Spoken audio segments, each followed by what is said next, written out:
My stepmother wouldn't stop asking to be in the delivery room with me because I need my mom, so I snapped when I realized that she was trying to replace my mother. I've always had a good relationship with my stepmom, 54, who I'll call Sophia. When I was 7 and my brother was 5, we lost our mom pretty traumatically. My dad met Sophia a few years and lots of family therapy after that. I was 10-11 when he introduced her as a friend, and it took 2.5 years before they got married. Sophia has always been great. She never tried to replace our mom, left all of our family photos up, was never offended we didn't ask her to come to the cemetery, but came when we did ask. She did my hair for high school dances, watched rom-coms with us after breakups, taught my brother to drive, and cried happy tears at both our weddings. She treats my husband like her own son. She's truly a great person, which is probably why I feel like such an awe in this situation. I'm 6.5 Mo along with my and DH's first child. Between the hormones and this new chapter of my life, I have been missing my mom extra fiercely these past months, wishing that she was here with me to meet her grandbaby. I've been visiting her grave a lot just to sit and talk, basically cry about how much I wish she was still here. I know it's been 21 years, but her absence is like a physical ache some days. It started a few weeks ago when my dad warned me Sophia had been remarking about being in delivery with me.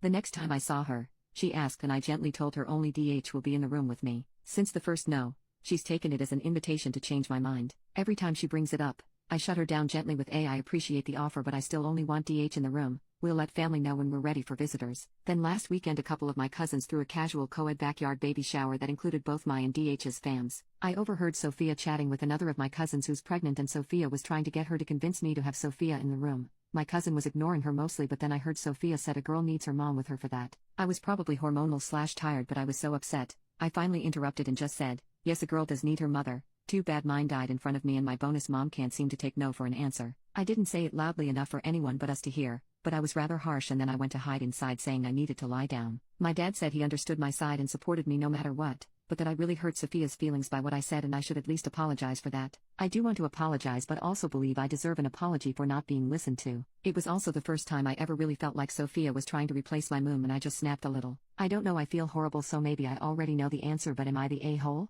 Update: we became a family of 3 a bit earlier than expected. I won't go into boring detail, but after rushing to the ER with my husband and my medical team being rock stars doing everything they could, our little girl made her big debut a little over a week ago. She'll have an extended stay in the NICU, but doing as well as anyone can expect for being 12 weeks early. On to the update I was asked for. I took the advice given and invited Sophia to have lunch with me via a silly card, a sincerely written note inside, that I left for her at their house, which was a throwback to when I was in HS and we'd hide notes for each other. We met at one of our favorite brunch spots so we could work things all out. I won't recount it all verbatim, but to all who said she was obviously going to turn into a boundary-stomping nightmare, thankfully, you were wrong. As one Reddit user suggested, I jumped the gun after only getting the gist of the convo Cousin and Sophia were having, and after talking with Cousin as well, I can confidently say Sophia wasn't attempting to convince her/me of anything. I had interrupted her when she was trying to express to her cousin that she was too scared to ever give birth and couldn't have imagined doing it without her mom. That, in her opinion, a girl needs her mom during her first pregnancy, and she only wanted to make sure I had all of the support I needed since my mom wasn't here. That's when I interrupted so rudely.